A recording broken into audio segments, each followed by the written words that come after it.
Alphonse Le Gastelois, 14 October 1914 to 3 June 2012, was an agricultural worker and fisherman from Jersey who lived in self-imposed exile on the Écréhous reef for 14 years after being wrongly accused of a string of sexual assaults on children.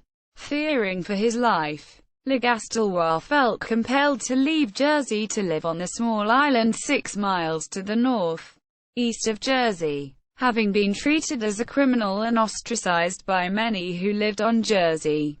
10 years later, on 10 July 1971, the real criminal, Edward Paisnel, nicknamed the Beast of Jersey, was caught and on 29 November 1971, was sentenced to jail for 13 attacks. This ended an 11-year reign of terror. Early life. Le Gastelois was born on the island of Jersey to French parents. His father was from Paisnel and his mother from Montgarden. He studied at St. Martin's School. Suspicion and arrest. In a documentary, a journalist described how Le Gastelois liked to roam the country lanes at night. Stan de la Haye of the Honorary Police described Le Gastelois as a loner who wore a dirty old raincoat tied up with a piece of rope, thus matching the description of the wanted man. Unfounded grudges against Le Gastelois were formed in fear, and fueled by the local police force in Jersey not speaking out to silence gossip. As the hysteria reached fever pitch, Le Gastelois' unconventional lifestyle led him to become one of 30 suspects arrested during an investigation by Scotland Yard. He was released after 14 hours of questioning due to a lack of evidence. His clothes were sent for forensic examination at Scotland Yard, and on release he was issued with ill-fitting clothes. Unlike the other suspects, Le Gastelois' name was released to the public, and he became a scapegoat. The attacks of the Beast of Jersey continued unabated. Public suspicion against Le Gastelois remained so strong, however, that his cottage was burnt down in an act of arson. In the documentary, Le Gastelois said that the police had searched his house 12 times in 12 months. Exile. In 1961, advocate Dennis Richardson took Le Gastelois out to the reef in his boat, where Le Gastelois took on some work refurbishing the hut belonging to advocate Richardson, and doing odd jobs for other hut owners. He described his life on the reef as paradise compared to what I've been through.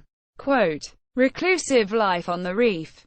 From May 1961 until April 1975, and despite Paisnel's capture, Le Gastelois continued to live a quiet life of solitude on the islet of La Marmotière, explaining that he had become so used to it and it was his home with all his possessions there. With him, his story became a cause célèbre and the bearded character soon established himself as the king of the Écréhous, and became an attraction for those visiting the reef. The huts on the reef have no running water nor electricity. During the bitterly cold winters, there would be no visitors to the islands for months at a time. To survive, he lived off the land as best he could, becoming expert at finding lobsters in the expanse of rock pools at low tide. He collected rainwater, and his diet also included seaweed and seagull eggs. Visitors to the reef would often bring him supplies and books from Jersey. He said in an interview that he did not like the fish but preferred the seaweed. To keep warm he would pull 2 tables together, cover them with a blanket to make a tent and then light a candle, a small fire inside it. King of the Écréhous. Exonerated, Le Gastelois remained on the Écréhous where he formed the firm conviction based on what he had read in the law books given to him by visitors that the archipelago could become an independent entity since they were not permanently occupied. He claimed that status pursuant to Norman law in force since Rollo in 911, which provides that a person can claim possession of a deserted place if he lives there for 10 years. His request was formally submitted to the Queen, not as Queen of the United Kingdom of Great Britain and Northern Ireland but in her capacity as Duke of Normandy. His request was unsuccessful and the Écréhous remained a possession of the bailiwick of Jersey. Accusation of arson. After Le Gastelois lived for 14 years as a hermit, in 1975 a posse of officials from Jersey went to the reef to exterminate rabbits which were said to be destroying what little vegetation existed there. As they were returning to Jersey, the biggest building on the reef, a hut belonging to Lady Trent, caught fire and was destroyed. The rabbits were a source of food for Le Gastelois, who was arrested and accused of lighting the fire as an act of revenge. He was imprisoned for 3 months on remand, but at his subsequent royal court trial he was unanimously acquitted by the 24-strong jury who took just minutes to reach their "not guilty" verdict.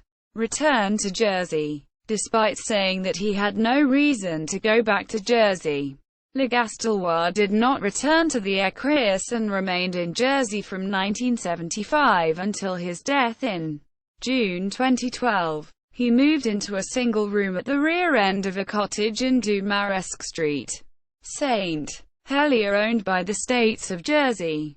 He mostly kept himself locked in. He suffered severe back pain which impaired his ability to walk very far. Having received no pension, he was living in extreme poverty.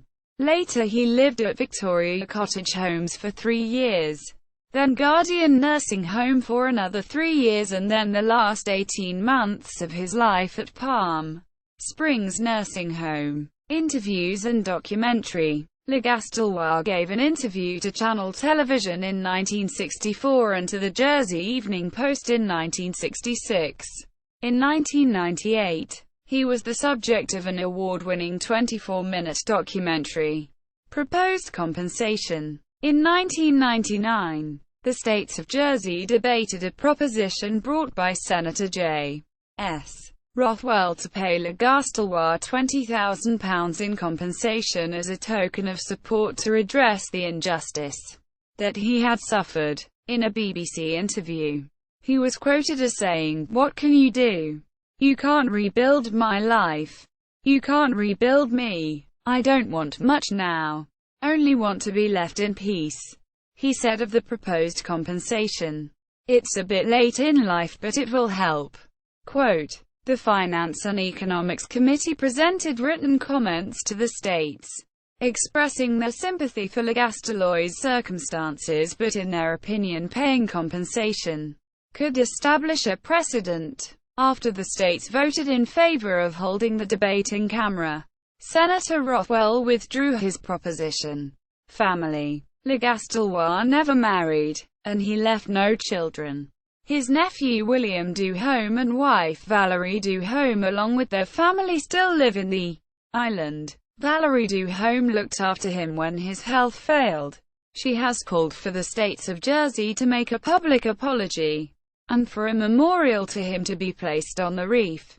Memorial. Amongst the many friends that attended his funeral were 9 expert mariners from Normandy who had been amongst Le Gastelois' most frequent visitors during his exile, including Alan Blanchton, former harbour master of Carteret, who gave the eulogy. Shortly after Le Gastelois' death, a Facebook group was set up to gain public support for a suitable memorial. St. Martin's Honorary Police also expressed interest. The Facebook group has suggested, wrongly accused, "Forgive us," as a suitable epitaph. A letter to the editor of the Jersey Evening Post suggested that Jersey Heritage, which each year commissions a portrait of one of the island's well-known citizens, should select Le Gastelois as its next subject. Theatrical performance. Scriptwriter Andrea Earle has written a play about Le Gastelois' life. It was performed for the first time at Jersey Opera House on 28 October 2014. The month being the 100th year anniversary of his birth.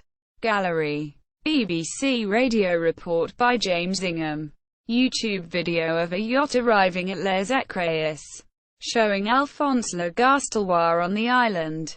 Le Seigneur des Écréhous tire sa révérence, obituary on French TV channel, France 3. Manchi Libre, Alain Blancheton. Historian. Raconte Alphonse Le Gastelois. Ermite des Écréhous. Jersey Evening Post leader, to the beat of his own drum.